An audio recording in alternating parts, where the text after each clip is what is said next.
Hi guys, welcome back to the Big Sew Along. I'm Ginny, and as always, I thank you very much for choosing to spend some time with me.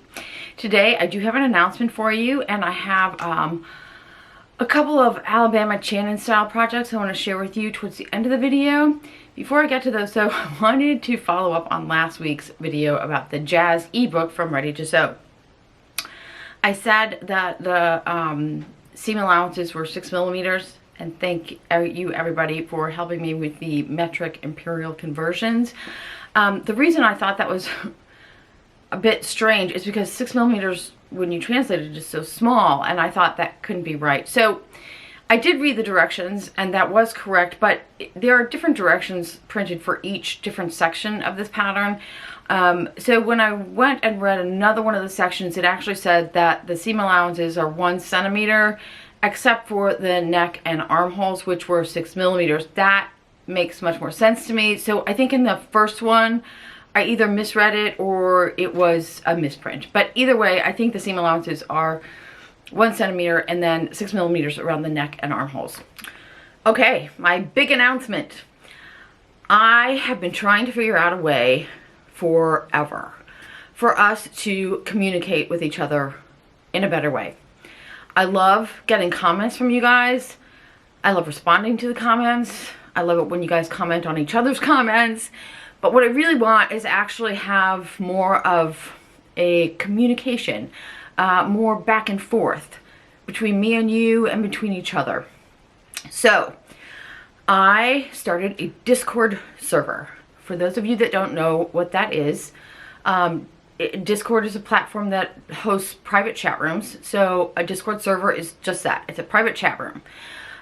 Most of us here are old enough to remember AOL back in the baby days of the internet. And the AOL chat rooms, it's very much that kind of thing. You can just log on, chat with whoever's there. You can leave a comment. Somebody can come back and comment on it later. You can post pictures. You can post little videos. You can even do like a voice messaging instead of typing it in if you want, which would be kind of cool for me to hear your voices for a change. Yeah, so I'm really excited about this. It's super easy to join my chat over on Discord. All you have to do is go to the link down below that says join and click on that. There'll be a little drop down that says Discord server access or something like that. It's $1.99 a month. I tried to keep the price accessible to just about everybody. And then once you do that, I will send you an email that includes a link to my Discord server. So then you just click on the link and you'll be in. I am super excited about this. I really want to hear about you guys and what you're doing. I have, over the last 4.5 years, had some communication with you guys one-on-one via Instagram or Facebook or sometimes via email. All of those things are fine. However, social media is so congested and it's really hard for anyone to focus on anything. It's also hard to have like a real conversation because then again it's more like a comment here and a comment there. And what I'm really going for is a community where we can all just get together and talk about our makes, talk about, even if it's not sewing related, if it's like knitting or woodworking or whatever it is, I want to hear about it. I want to see pictures of it.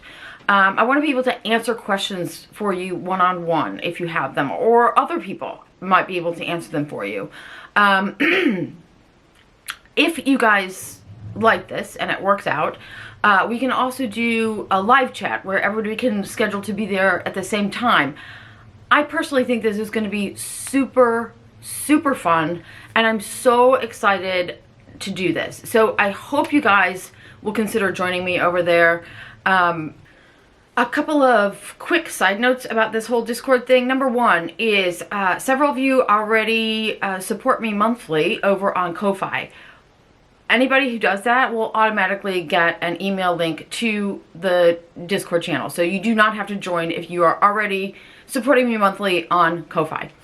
Additionally, this is a one-woman show, so it may take me a day to get your emails out. Just be aware that we're all in different time zones and whatnot, so keep your eyes open for it for a day. And thirdly, I'm just asking for your patience because this is brand new to me. I am very excited about it, but I'm also a little nervous. I am not techie and at all. I don't think that there'll be any problems, but if there are, I just want you to know I'm new and I will get up to speed as fast as I can. Okay, now let's talk about some sewing. I have been working on, since probably around Christmas time, a couple of Alabama Chanin projects. The first one is the wrap skirt. Both of these patterns came from this book, which is the Alabama Studio Sewing Patterns book, which I've had in my library for ages, and this is the first time I've tried it. The first one I did here is the wrap skirt, and for this one I used, for the front, I used an old t-shirt. It's actually not even that old. It's one that my husband got from work at some point. It is a Sid Barrett t-shirt. I made this skirt for a friend of mine who's considerably smaller than I am, so I'm going to show you a couple pictures here, but hopefully it'll fit her a little bit better. It doesn't quite wrap all the way around on me, but it should on her. So on this one, the front is a t-shirt, and this is one of those t-shirts it is 100% cotton, but it's a little bit lightweight. The front that goes under that is just a piece of scrap fabric, and the back is also a scrap fabric that I had in my stash from a t-shirt I made a while back. The problem is the front two pieces are both 100% cotton, and they're both pretty much the same weight. The back is cotton spandex. So I found doing any kind of embroidery or stitching on the cotton spandex to be a little bit challenging. I have been using the embroidery and sewing needles from Alabama Chanin, but that spandex is just a little weird to get through. I did try using a needle with a more rounded point, but it was just too big and I couldn't even get it to go through the fabric. On the front with this, now I didn't do any like stitching together. I just sewed this together on the sewing machine. The waistband I sewed on by hand, and then these appliques of eyes I am sewing on by hand, and you can see I'm not quite finished with them. I have a bunch of them finished, and then I have a bunch more to do. I definitely need some more on the back, and you guys will let me know, but I feel like I probably need a few more on the front. I wasn't going to put any on the under flap of the front, but I feel like maybe I should, just because in case it flaps open, it would be cool to have something under there. Let me know what you think. On this particular fabric, I used the Alabama Chanin buttonhole twist thread for the black part, for the black thread. That works really well. It's a little bit stiff, but it works really well. I also used just plain old embroidery floss, 6-strand embroidery floss, and I just used 3 strands. The threads seem to work really well. However, on these lightweight t-shirts, my hand sewing needle sometimes makes a little hole. I've tried multiple needles for this, and I can't figure out one that is big enough to hold my embroidery floss and also sharp enough to not make holes. But to be fair, even with the smaller needles I used when I was just playing around, sometimes it does still leave a hole. So I'm hoping maybe you guys have some suggestions for that. If it's just the fabric, it may just be that the fabric isn't a nice enough quality, that it's maybe the threads are just not strong enough. I don't really know, but it might also be a needle situation. So if you have any recommendations, please leave those in the comments. I'd really love to hear those.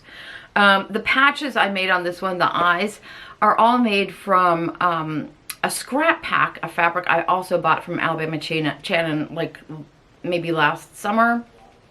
I believe these scrap packs were $8 a piece, and you really get a ton of scraps in there. And for something like this, for these like small applique projects, I found them to be really perfect. The other thing I used when I was doing these, and I found really, really helpful, were these teeny tiny applique pins. I got these from Brooklyn Haberdashery, and I love them because they're kind of sweet. They have like little clear pink balls on the end. Although I do know that, who is it? Merchant & Mills also sells applique pins. I think that those are actually pins that you use, what's it called when you pin bugs. Anyways, they have those, and I have used those in the past. Those were also really nice, but I did find them really helpful for doing the applique so that your thread doesn't keep getting caught on your needles. Okay, so the second one I started working on is this one here. This is also from the Alabama Chanin, what is this? Studio Sewing Patterns book. This one is just the basic t-shirt. I made this one in a size large, and I have to be honest with you, it fits pretty well. The only thing is it's more form-fitting in the bust than I usually like, but the waist is fine. So I will definitely be able to wear this. Just be aware that these patterns are pretty small. I believe I made a large also in the skirt pattern. So for this one, I used a couple of, what are they called? Thrift store t-shirts. And I cut the front up so that I would have this like center panel or like off center panel of Barbie. And then for the thread on this one, I used these brightly colored Sachiko threads from, those are also from Brooklyn Haberdashery. Now with this fabric, oddly enough, these are 100% cotton t-shirts, and they're a heavier weight, like a men's undershirt t-shirt kind of weight. Not quite like the old school Hanes beefy tees, a little bit lighter than that, but definitely heavier than the fabrics I was using for the skirt. I didn't have any trouble with my needles poking holes in this at all, and I did a lot of hand stitching on this. I didn't use any appliques. I just did the Alabama Chanin style seams on this one, and you can see on some of them I used just 2 rows of straight stitch and a running stitch, and then on one side of this Barbie panel I used blanket stitch, which I'm not really crazy about. It's okay, I'm gonna leave it, it's okay, but it's not my favorite, mostly because this t-shirt, the Barbie print, is one of those that's sort of like a like that heavier, like almost plasticky feel, if you know what I mean. So it was hard to sew through that, and it was hard to get it to lay flat.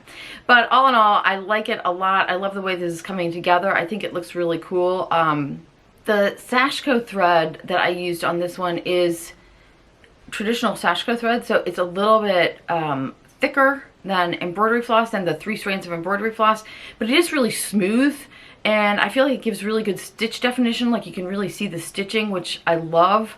So I think I will invest in some more colors in this Sachiko thread and see if I like doing that on some other projects as well, because I'm really enjoying this a lot.